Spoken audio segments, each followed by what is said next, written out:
Hello বন্ধুরা, তোমাদের জন্য আবার একটা নতুন ভিডিও নিয়ে চলে আসলাম। ড্রাগন ফুলটিকে আজকে ড্রাগন ফলটি থেকে আলাদা করে দেবো, কারণ ড্রাগন গাছের যে ফলটি সেটি সেট হয়ে গেছে। আর তাছাড়া যদি আমি ফুলটি রেখে দিই তাহলে ড্রাগন ফলটিতে ফাঙ্গাস লেগে যাবে। কিভাবে ড্রাগন ফুলটিকে ড্রাগন ফল থেকে আলাদা করবে সেটাই তোমাদেরকে দেখানোর জন্য ভিডিওটি বানালাম। তোমরা দেখতেই পাচ্ছ যে আমি এক হাতে করে ড্রাগন গাছের ফুলটি আলাদা করছি। তোমরাও এক হাতে করে চেষ্টা করো না, কারণ এটা আমার 2-3 বছরের অভিজ্ঞতা আছে, তাই জন্য আমি জানি এটা কিভাবে করতে হয়।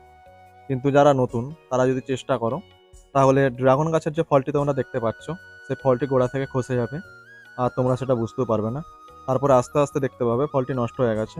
এই ভুলটি তোমরা যেন না করে ফেলো, তার জন্য ফুলটিকে কিভাবে আলাদা করবে তোমাদের জন্য ভিডিওটি বানালাম। আশা করি তোমাদের ভালো লেগেছে।